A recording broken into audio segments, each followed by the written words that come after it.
This week on Positivity Hack Delivered, we're joined by Barbara Jenks, former HR leader at Boeing and Fox and founder of Clearly Communicate, as she shares how awareness, listening, and intentional word choice can transform leadership communication. With over 20 years of experience in high stakes corporate environments, Barbara reveals why conversations break down, how leaders lose credibility without realizing it, and what it really takes to read the room in real time. Blending neuroscience and improv techniques, she will show how communications goes far beyond words. Discover how deep listening and awareness help leaders build trust, influence outcomes, and shift energy when it matters the most. Please join me giving in a warm welcome to Miss Barbara. I'm Hey! on. Thank you so much for joining us, Miss Barbara. And to start, where in the world are you today? I just want to say, first of all, thank you so much. It's a great honor to be here today speaking to you and your audience. So I can't wait to get started. I am in the dreary state of Washington, up by the border with Canada. That's where I am today. And I say dreary because as I look outside, I can see that it's very overcast. And yeah, the lighting in this room is a little bit dark because of it, but that's where I am. That is fine, and we are so glad that you are here with us, sharing your insights. And so, Miss Barbara, you've spent years in high stakes environments like Boeing and Fox, where the air in the room can practically crackle with tensions. Most people focus on their talking points in those moments. Was there a specific aha moment in your career when you realized that being able to read the energy of a room was actually a bigger power move than having the perfect slide deck? That's a great question. So I would say that even taking it a step back, it's having the confidence to be able to read the room and then do something about it. That is a journey that I have helped many women take, but that really is the first step. So, and I discovered that when, oh gosh, years ago, when at 20th Century Fox, I did all the training for the employees for harassment and discrimination policy. And I had my little script and I had to have it done in an hour and I had my PowerPoint and I had my thing. And it was very much, it was very rote, as you, I'm sure, have seen many people when they give a presentation. They just sort of go into their thing. And I found, engagement was not very high. I felt like I'm giving you information you need to have, but they weren't really engaged. And I found that when I asked aloud questions from the audience as I presented, there was much more engagement with the material and people took it more seriously. And that was really important. That's a very important policy, as I'm sure you can agree. And that's when I really saw, oh, I need to pay attention to what's happening in the room and then engage with that in order to get a better result and to have them have a better experience. Uh, we've all had those moments where a simple chat suddenly feels like a battlefield, and we don't even know why things went south so fast. What's actually going on in our brains when a conversation starts to go sideways? Are we just reacting in survival mode without even realizing it? Yes. Next question. No, I'm kidding. That's exactly what's happening. Is your brain is getting hijacked by your amygdala. So your amygdala is the most, as you may know, is the most primitive portion of your brain, and it is what kicks in when you go into survival mode. It is the fight, flight, freeze that comes in. And so what can happen in a conversation, I've seen this many times, a manager is going to have a difficult conversation. They get ready to have the conversation. They have their little script. They're all set, ready to go. They know they sort of get themselves feeling confident. They go into the room. They have the conversation and it starts to go in a direction that they didn't mean it to go in because, of course, the other person in the conversation is there as well. and they are kicked off their script and they go off kilter. That's very common. And what can happen, because it's uncomfortable, it's a difficult conversation, they don't know what's going on, they start to freak out. There's a panic, an interior panic that starts to set in. And that's when the brain shuts down. So that is very common. That is exactly what happens. And did you also ask me what to do to get out of that state? Yes, yes. I would think that's important. So to be able to be aware that's what's happening, what normally happens when people haven't worked with me, frankly, or they haven't developed another way to become more aware of how to know what they're thinking and take a hold of their thoughts in that situation, that if they don't know how to do that, that's the first step. They need to realize that you do have control of the conversation, at least you're part of it, that you are there, you need to perform, and that it's all going to be okay. And the best way to do that is to start to breathe. When you become aware and you start to go off kilter, as soon as you feel that inside, okay, you talk to yourself. This is normal. This is what happens. I'm going to take some deep breaths. And I'm going to start asking questions, because now I'm off my script. There's no getting back to the script. The most important thing is to be present in the moment, what's actually happening here and now. And how can I get specific about what is happening for this other person? So being curious and asking good questions because you're listening to what they're saying, that is the best way to handle that situation. Mm-hmm. In the IT world, precision is everything in code, but we aren't always as precise with our language. Especially for women navigating male-dominated spaces, the words we choose can carry a lot of hidden weight. You talk a lot about intentional word choice. Are there certain low-power words we use out of habit that might be accidental dimming or professional spark? Yes, and I know I actually am currently collaborating with several software developers that are men. So I really have a personal understanding of what might be going on there in those conversations. And absolutely, men speak in specificity, especially when they're in the IT and software world. They want specificity, they want logic, they want process. And women do not naturally speak that way usually. And that's where the rub is, as far as I can see. That's where it starts. And when women use words that are hedging or undermine them, when they say things like, well, I think maybe, or it's kind of this, or I'm not really sure, but I would say whatever. When you start your conversation in that kind of a hedging way, when you even say those words, you can kind of feel yourself diminishing. That undermines your competence. It undermines your credibility. And it's internally, when you speak to yourself that way, you're undermining your own confidence. And that can be, people pick up on that. It's an energetic, well, it's energy that you're actually sending out and transmitting. That's a whole nother conversation. But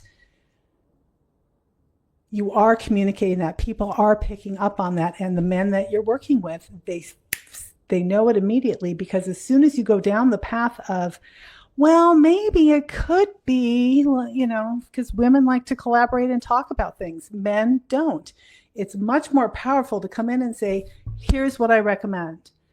This is what we need to be doing. Here's what the focus is for this conversation. When you speak in more absolute terms, which can be very difficult for women, and this is something that you can learn how to do. It takes time, and it's a change of habit, and it can be uncomfortable.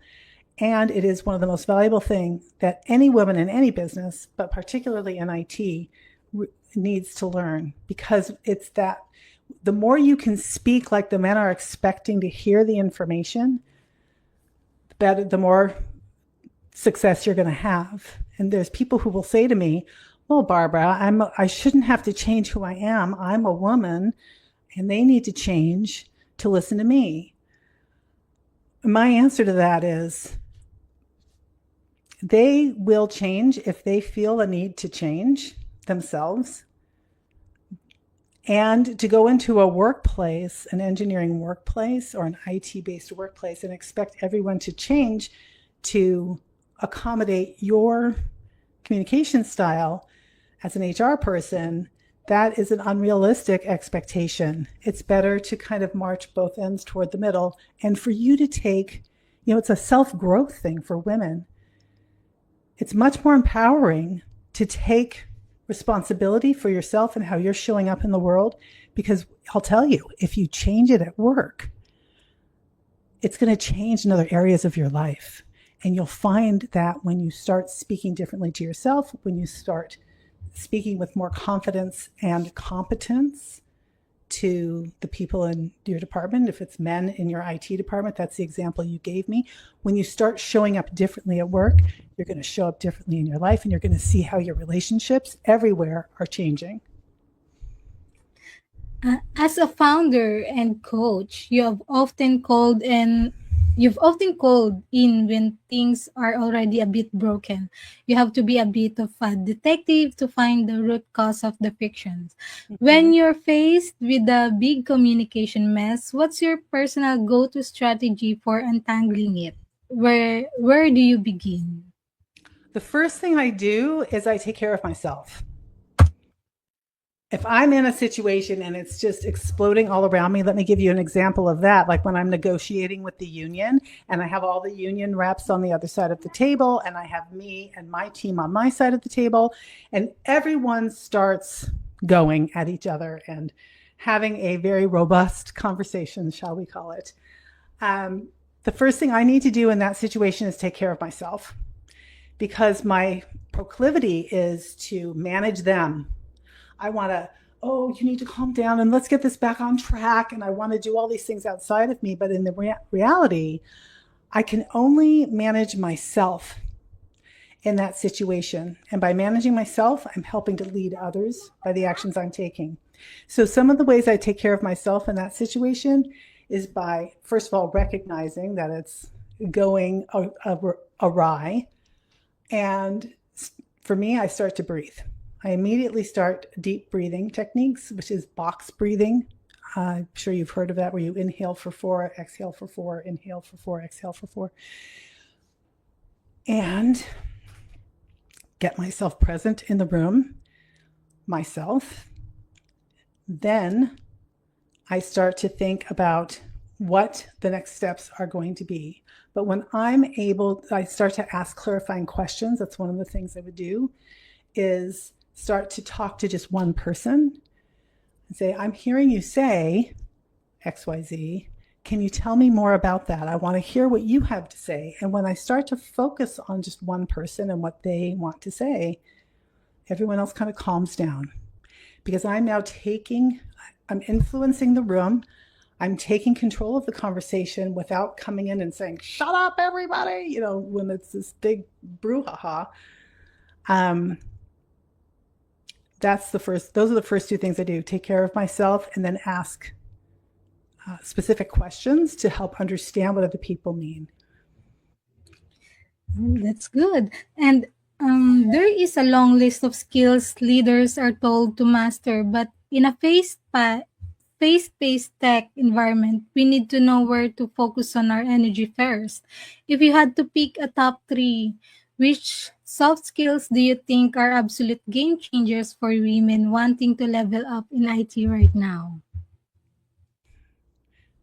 Seriously, the top 3 are communication, communication, communication.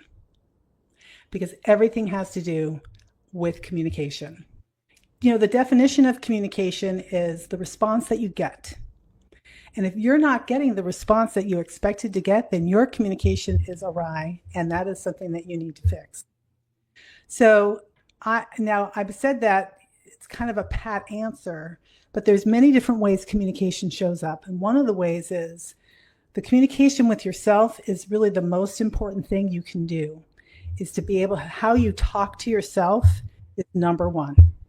Because if you're undermining yourself, talking to yourself, calling yourself an idiot because you made a mistake, how many times do we do that? I mean, I still do it sometimes, and I'm very aware of my voice in my head. But every time we do that, we're undermining ourselves, and it's depleting our confidence. We are our own worst enemy. And if we can do the work, the internal work it takes, it's not a lot of work, but it can be done. It's not years of therapy. In fact, that's part of what I provide. I have a 12-week coaching program that gets people over a lot of this just by changing the way that they talk to themselves. If you can do that, you're very ahead of the game, because now you're showing up more confident, just because your brain is on board with where you want to go. You're also using your communication skills to influence other people, which is a whole nother set of skills. I also teach that in my coaching program. And it is really key to be able to persuade and influence others. And I would have to say, get good at handling difficult conversations. In IT, you guys are, you've got missed deadlines is kind of a thing often. You've got product pressure, architectural problems in your system. And even though with AI, a lot of that is starting to be easier, there's still problems out there. You can have all the AI in the world and it's never going to help you. Well, it could help you, but it's not going to be able to take away the one-on-one personal difficult conversation that you need to have from time to time. So if you can master those 3 pieces of communication, communication is the soft skill. Mm-hmm. The way we work has changed so much, and we aren't always sitting across the table anymore. Often, we're just looking at the screen. How do we keep that listening advantage alive when we're just looking at a grid of faces on a Zoom call? How do you read a room that's a digital? Well, let me ask you a clarifying question. Is this a room you're leading and you want the people to stay engaged? That's what I'm assuming you mean by that, because there's a very specific way you can do that. And that would be, what I would do is I would, first of all, get everybody on board with some sort of a playful activity that's interactive. Like, for instance, if in improv, we often will do in-person interactions with a ball. So what you can do online is have an imaginary ball and let everyone know, we're all going to get to know each other a little bit, or we're already on a team and we know each other. That's fine too. But I have my ball. We're going to throw the ball this morning, people, and you can imagine this ball to be anything that you want it to be. But you want to react in a way that tells us what the ball is. So I'm going to throw you the ball. And I'll call somebody's name. Tony, catch the ball. So then Tony reaches up and catches the ball, but he catches a tiny little ping pong. So he catches it like this, and then he goes, Jerry, and he throws it across the room like that. And Jerry catches the ping pong ball, but then it turns into a big, heavy, heavy ball. So now he's doing this. He's going, okay, Caitlin. And then Caitlin has to catch the ball like this. And then she then makes it into a different ball that she wants. And that way you get people engaged right away, right from the very beginning. And they're doing something different, and they're having fun, and they're laughing, and they're talking to each other. So that's a great way to start out when you're hosting the meeting. And then as you're talking, interaction is kind of falling off. Of course, you have a chat box, I'm sure, where you're interacting with the folks and you're chatting with them as you're going along. That's a great way to keep the engagement going. But if you feel that the energy is falling off at some point, or people are just starting to get that look, you can bring the ball back and say, hey, everybody, we seem to be kind of drooping a bit. Let's get going. Let's bring the ball back. Or you can make it something else. Just make it up. You can all wear funny hats. You can have pretend hats. You can have a hat, it's like this or like this, or you can put something on top of your head. Then you can fill it up. Today we're going to make decisions. So We're going to put our hat on top of our head, and we're going to put all of our decisions in it. Then we're going to make it come down on our whole body. And now we're going to be really good at making decisions. So fun things like that are ways that you can engage your audience and connect with them online. Mhm. That's very nice. And that's a very good tip, actually, because, you know, we are um, in a different world where, you know, Zoom calls, Google Meets are really our tools. So that's a very nice uh, suggestion or Yeah, and if you want more tip. ideas about that, look up improv techniques for online Zoom Mhm. meetings. There's probably something out there like that. And our community is built on the idea of fostering a trusting and inclusive environment. Sometimes that trust is broken or hasn't been built yet. Do you have a favorite listening hack that a leader can use to instantly make someone feel safe enough to share a risky or out of the box idea? Yeah, the best thing you can do to help people feel safe is to understand what state they're in. And again, curiosity and asking questions. So here's something about state management. And when I say state, that means your state of mind. Like if somebody cuts you off on the road, you're a frustrated state of mind. So that's just an example. When you go into a conversation like that and you want to help somebody feel more comfortable being there, the first and most important thing is to check in with yourself, know what your state is before you go into the room. Because if you go rushing into the room and you have with you the state of all the junk you just got dumped on from your last meeting, and now you have all these things going through your head of what you need to do, and now you're rushing into this meeting where somebody is feeling uncomfortable, that's not going to work because you're bringing all that stuff in from outside. So think of it as even if you just have a few moments in between meetings, take the time, take a few breaths, put all the stuff from the last meeting. It can really help to visualize.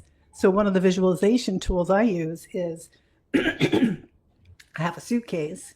I visualize putting all my stuff into the suitcase, closing it up, and leaving it outside the door, and reminding myself that I'm going to pick up the suitcase before I leave. So that's just going to stay there. It's not coming into the room with me. So now I'm in a open state. I go into the room and I'm immediately noticing that the person in the room is kind of hunched over with their arms crossed in their chair, their faces kind of down. They're not real happy about this conversation. So being curious and reading their body signals and responding to what you're seeing, and then calling out what you're seeing. So if you're meeting with Tony, I think I used that name already, but that's okay. If you're meeting with Tony and she's there, I would say, first of all, hey, Tony, it's really great to meet with you today. I can see that your arms are crossed. Can you tell me a little bit more? Can you tell me a little bit about that? And just let them talk. And if she says, no, not really, then you can just continue to ask some other questions about it. And, well, hey, I'm really glad you're here. Try to talk through it, give her some confidence. And this is going to be a really good conversation. I have confidence that it's going to end well. And I'm really excited to hear what you have to say. So but I notice your head is still down. So let's, what is it about that that's keeping your head down? Because I know that we need to talk about this difficult thing. You can kind of slowly but surely, you can kind of add in pieces and make a couple gentle suggestions. But my experience has been that people open up. They'll open up a little bit, and then you can follow up to what they say when they do start to open up. And then you're making them comfortable because they're finally opening up, and you can see that they're comfortable because they will relax in their chair. Because remember, communication is 3 ways. It's awareness, first of all, your awareness of yourself, awareness of the other people in the room. What state are they in? That's a big one. Then it's listening, which we're talking about today. Then it's word choice and noticing how your words that you're using are landing, noticing what other people's words are. What is that telling you about them? How are they saying it? What's the tone? Are they whispering? Are they saying it really loud? I mean, that really makes a difference how people show up. And it's their tone and their body language and their facial expressions. That is a bigger form of communication than words. And we all spend all of our time thinking about the words, but it's really these other 3 with the words that make the whole setting for the conversation. And when your awareness is increased enough where you're able to do both, that's where the good stuff is, right there. And when you're in that space, you can make anyone feel a little more comfortable. Do you have to make them totally comfortable? No. You just need to make them feel comfortable enough to engage to the level of what you need from them for work.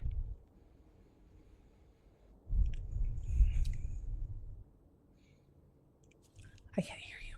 Can't hear you. Sorry for that. Many of our listeners are at a crossroads, either looking to climb that corporate ladder or thinking about starting their own venture, just like you did. What's the biggest piece of advice you'd give to a woman who is ready to either accelerate her career or start her own entrepreneurial journey? It is changing the way you talk to yourself, 100%. It is having that will bring a better relationship with yourself. That again will ultimately change all the relationships in your life. But when you are able to accept yourself for who you are in the moment, give yourself grace when you do make mistakes, because none of us would learn if we never made mistakes. I mean, mistakes are a part of life and we're supposed to do it. And I know women can, we can be really hard on ourselves. I know I was for a long time. I thought I had to be perfect. I didn't realize that I had that thought. It was a subconscious, habitual thought that really drove my life. And once I became aware of it, then I had to have a fight with my ego because my ego wants to be perfect. But that's not the point. The point is to be get it to where it's as good as it can be for the moment and then move on. Because when you're stuck in perfectionism, it's comfortable. I'm going to talk about this for a minute, about comfortable and discomfort. When you get stuck in that cycle of it has to be, I'm going to make it better. It's not quite ready yet. You're in this analyzing mind where you're just going around and round and around with this thought loop constantly, and you're not moving forward. And the pressure is coming on you because your due date is coming, and you're not getting there because you're in this perfectionism driven thought process. And the only way to change that is with a pattern interrupt. And the way you do a pattern interrupt is you come in and you wake yourself up from it. You notice when you are aware, you will hear your thoughts and you can ask questions about it. And when you do that from a loving, kind place because you love and accept yourself, you allow yourself to make mistakes. You allow yourself to go be shitty at it, right? You allow yourself to go and play. Like I know we talk about, playing in the sandbox. I know that comes up a lot around a lot of different AI implementation right now. It's like, get your people to play with it. They need to play with it, make mistakes, get dirty, because that's how you're going to learn. These non-technical people, not in the IT land, because you guys know everything. But us non-IT people, we have to play with it. And that means get messy. And that means not knowing all the answers. And that means being pleasantly surprised because we're not stuck in this habitual thought pattern of perfectionism. I think that perfectionism brings more women down than anything else that I've seen. So knowing yourself, being aware of those thought patterns, being aware of changing them, that's the number one thing when you're going to go into an entrepreneurial journey, because you're alone a lot of the time. And when you're alone with a head who's telling you you're not good enough, that sucks. What the hell did you do that for? It's it's not easy. And when you realize that your thoughts are your thoughts, and guess what? You don't have to believe everything that your mind tells you. You get to change it. That's the beauty of it. And it's not in our awareness.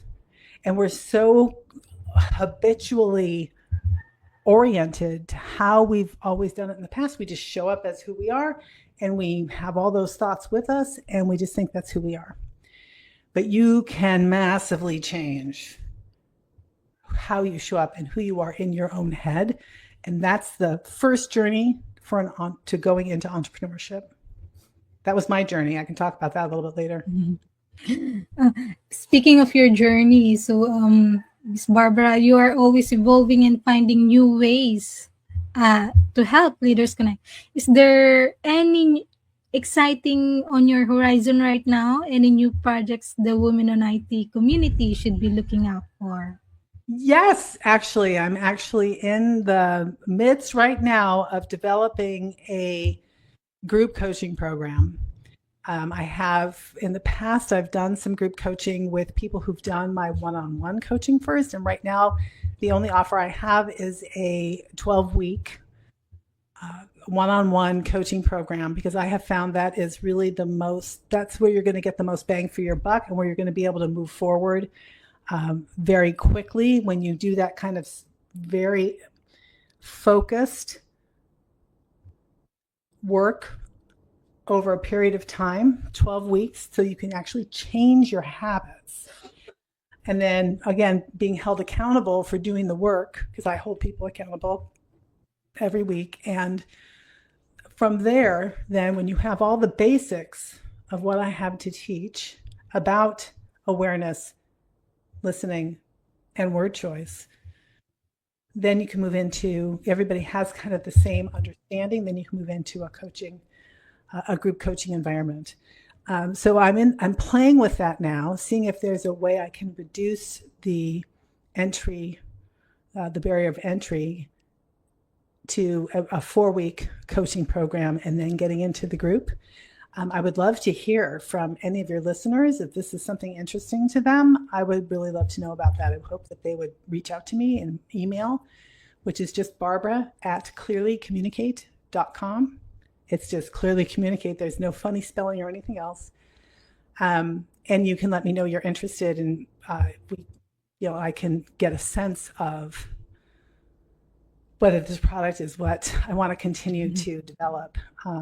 And I'm using all sorts of AI, different apps and AI-driven technology to help support the journey along the way, and to help people really make those changes stick. So for our listeners, details will be on our comment section. So if you want to reach to Miss Barbara, just let us know as well. And as we are gonna go to the end of our show, so let me ask you, Miss Barbara, what is the number one book you can sit and think, oh, I wish I read before I started my career? I definitely have one. It's a book called The Big Leap by Gay Hendricks, Gay. It's probably short for Gaylord, I would think, but it's Gay Hendricks. And that book talks a lot about what I talked about today, where we have these limiting beliefs, these self-limiting beliefs that keep us stuck. And The Big Leap takes us from that into our zone of genius. And the book talks about how to do that. It talks about great examples of people who have done that. And I love that book. It's dog-eared and underlined, and I go back to it often. Let's imagine that you could meet anyone in the world for a private breakfast. Who would it be, and where would you choose to meet? You know who it would be? I imagine you're asking me anyone dead or alive. I would say that I would love to meet and talk to Oscar Wilde. Mhm. Now, Oscar Wilde, if you don't know who he was a great English writer. And what he was, it was right around not quite the turn of the last century. He was in the late 1800s, is when he was an adult living in London. And he had sort of a tragic end to his life. I won't get into that right now, but he was very much, he really was a wordsmith, and he beautifully called out the high society at the time and the incongruency that he saw going on all around him in London. He's very eloquent and well spoken. He was a very smart man, and he wrote a book called The Picture of Dorian Gray that is very good. It's a very, very good book, and it's about a man who is able to take all of his failings and all of the kind of the bad things he does and the bad person that he is in his life, and they're able to come off of him, and he puts it on a picture of himself, a painted portrait that he keeps in a closet. And so he becomes this really horrible, horrible person over time, but he doesn't have to deal with any of the consequences because he's put everything on this picture, and the picture becomes this horrible, grotesque thing, as you can imagine. And I won't give away the end of the story, but that's the premise of it. And it just reminds me that, you are who you are when you show up in your life. And we don't have a picture where we can put all the things that we don't want to talk about, or all those qualities that we all possess them. And if the thing is, if you're not aware of them and you don't own them for yourself, it doesn't mean you have to continue to do them or continue to carry on that way, but you have to know your shadow side as well as the side that you show the world. And that's part of learning how to talk to yourself and understanding that better, so that you can work with that shadow side and accept it as part of who you are in a way that makes sense for you. So that's why I love that. I really love him so much. Look him up, Oscar Wilde, Wilde. Really an amazing person. Yes, the picture Dorian Gray is a really classic book. So Yes, are you aware of it? yes, and it's on my to be read. Yeah, it's a good book. Yeah. Yeah. And lastly, can you please give us your favorite life lesson quote? Yes, my favorite quote that I have is from Lao Tzu, TZU, and he is often referred to as like the father of Taoism in China. And he says this, and again, I think he was around in 1 AD. I mean, he is an ancient Chinese philosopher. And he said, watch your thoughts because they become your words. Watch your words, they become your actions. Watch your actions, they become your habits. Watch your habits, they become your character. And watch your character, it becomes your destiny. And I have lived long enough to know that is 100% true. And where did it start? Way back at the beginning of time, practically, with your thoughts. That's where it all starts, because they become your words, become your actions, become your habits, become your character, become your destiny. You want to change your destiny? You change your thoughts. It seems hard, but it's not. It's just harder than you want it to be, and it's able to do it. So that is my favorite quote. And that's it from 209 of the PhD live stream. Thank you so much to our guest, Miss Barbara Jenks.